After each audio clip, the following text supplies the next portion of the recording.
আমার বুড়ো বারটা কোথায় যাচ্ছে দেখো।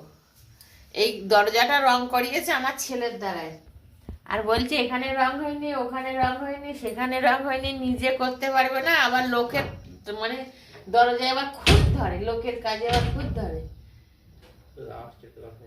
আওয়াজটা তো ঝনঝনে যে আওয়াজটা ছিল সেটা এখন গম্ভীর আওয়াজ হয়ে গিয়েছে। আর ছেলেকে বলছে এখানে রং লাগিনি, ওখানে রং লাগিনি। উনি সারা সকাল ঘুমিয়েছে, আর আমি মুরগি কেটে রান্না করে দেশি মুরগি সব করেছি। আমার বেশি এখানে না, ফাঁকা যেতে হবে না, না ফাঁকা যাওয়া যাবে না এখন। অত হাঁটতে পারে, 8টা বেজে গেছে বাবা, কিডন্যাপ হয়ে যাবা তুমি। হাঁটার কোনো দরকার নেই। কইছো কোথায় যাচ্ছ?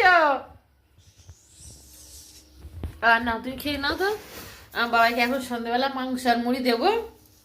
ওর টিফিন এটা না, ভাত খাওয়া বললে তুমি যা খাওয়া খাও তাহলে। আর আমি সন্ধ্যেবেলা দেখো কুল খাচ্ছিলাম, কুলগুলো বেশ সুন্দর লাগছে খেতে, তার জন্য একটু কুল খেলাম।